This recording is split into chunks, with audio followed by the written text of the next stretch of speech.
បាទសួស្តីមកទាំងអស់គ្នាក្នុងវីដេអូនេះខ្ញុំសូមធ្វើការចែកម្លែកតាក់ទងជាមួយនឹងការចំហុយកំប៉ុងទឹកដោះគោកូនថ្ងៃដែរណាអានេះយើងដោយសារតែឥឡូវយើងមានម៉ាស៊ីនចំហុយយើងអត់ពិបាកដាំទឹកក្តៅដើម្បីស្រោចទេអញ្ចឹងរបៀបចំហុយនៃម៉ាស៊ីនមានច្រើនណារបៀបប្រើផ្សេងគ្នាតែខ្ញុំបញ្យល់ពីរបៀបប្រើម៉ាស៊ីននេះមួយឈ្មោះវាគឺ Medimap នេះមកអញ្ចឹងជំហានដំបូងគឺម៉ាក់ត្រូវធ្វើការលាងសម្អាតកំប៉ុងទឹកដោះគោដោយធម្មតាអញ្ចឹងយើងកន្លុកលាងឲ្យស្អាតលាងមួយសាប៊ូលាងកំប៉ុងឲ្យស្អាតចឹងមកណាបន្ទាប់ពីលាងហើយយើងផ្គុំអានេះឲ្យហើយ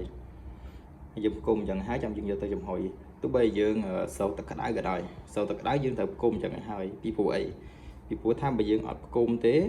ដល់ពេលដែលយើងស្រោចទឹកក្តៅសម្រាប់មេរោគល្អហើយដល់ពេលយើងត្រូវការយកឲ្យកូនមុំយើងចាប់ដើមយកដៃទៅចាប់កាន់វាអញ្ចឹងវានៅតែមានមេរោគដដែលអញ្ចឹងយើងផ្គុំវាឲ្យហើយទៅដល់ពេលយើងយកទៅស្រោចទឹកក្តៅ5នាទីទៅ10នាទីយើងគ្រាន់តែកាន់តែហ្នឹងមកហើយយើងយកកំប៉ុងនេះហើយយើងមូលបញ្ចូលទៅវាសុវត្ថិភាពជាងអញ្ចឹងណាវាសុវត្ថិភាពជាងយើងបំបែកកាលណាយើងបំបែកវាផ្នែកផ្សេងទៅនៅពេលយើងសម្រាប់មេរោគស្ងោឆ្អិនហើយស្រាប់តែយើងយកទៅកាន់យើងមិនកាន់យកមកគុំទៅដែរតែអញ្ចឹងដល់កាលណាយើងកាន់មកគុំវាប៉ះអញ្ចឹងយើងវាប៉ះវាអាចមានមេរោគជាប់នៅកន្លែងហ្នឹងទៅដែរអញ្ចឹងយើងធ្វើអញ្ចឹងហើយមកដល់ពេលយើងស្រោចសម្រាប់មេរោគហើយយើងកាន់ទៅនេះមកមានអីព្រោះចុងនេះបាក់ជាកន្លែងដែលកូនយើងមកយើងកាន់តែនេះអត់ប៉ះពាល់ទេហើយដល់ពេលអាកំប៉ុងនេះជាងកាន់អញ្ចឹងហើយយើងយកមួមកគឺអត់អីទេតែឥឡូវខ្ញុំប្រាប់ពីរបៀបប្រើម៉ាស៊ីនអញ្ចឹងម៉ាស៊ីននេះយើងត្រូវនេះ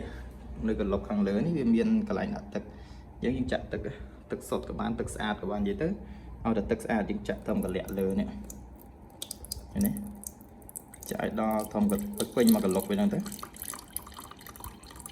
ពេញប៉ុណ្ណឹងទៅបានហើយឲ្យពេញមកកន្លុកវាហ្នឹងទៅតបមកវាមានធ្នើវានេះមានធ្នើវាណា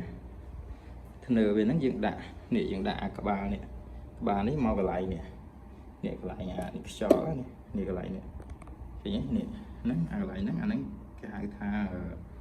កន្លែងបញ្ចេញខ្យល់ដើម្បីសម្ងួតនេះកន្លែងនេះណាអញ្ចឹងយើងដាក់បាយអាហ្នឹងចំកន្លែងហ្នឹងអញ្ចឹងយើងបាយមកយើងចាក់ទឹកសិនណាចាក់ទឹកហើយយើងដាក់ចឹងហើយបន្ទាប់មកយើងយកកំប៉ុងរបស់យើងដែលយើងលាងសម្អាតហើយហ្នឹងយកមករៀបអានេះខ្ញុំលាងហើយនេះអញ្ចឹងយើងលាងកៅយើងលាងហើយយើងគ្រាន់តែរៀបទៅចូលមកវាមាននេះកន្លែងដែលយើងរៀបអញ្ចឹងយើងរៀបចឹងមកយើងរៀបដាក់មកនេះដាក់ឲ្យអស់ណាដាក់ឲ្យគ្រប់មកដាក់ទាំងអស់ចឹងមក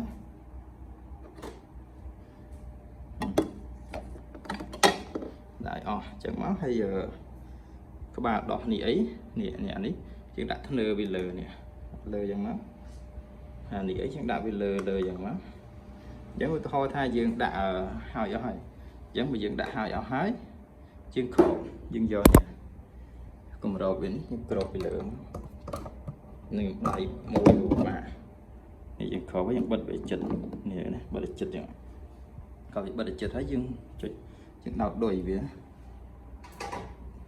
ដោតដុយភ្លើងមកយើងអត់ទាន់ដោតទេដោតមកហើយពេលដោតហើយយើងចុចកន្លែងនេះចុចបើកមកចុចបើកហើយបើយើងចង់ចំហុយហើយនឹងសម្រាប់មេរោគហើយសម្ងួតនៅនឹងមកយើងចុចអានេះ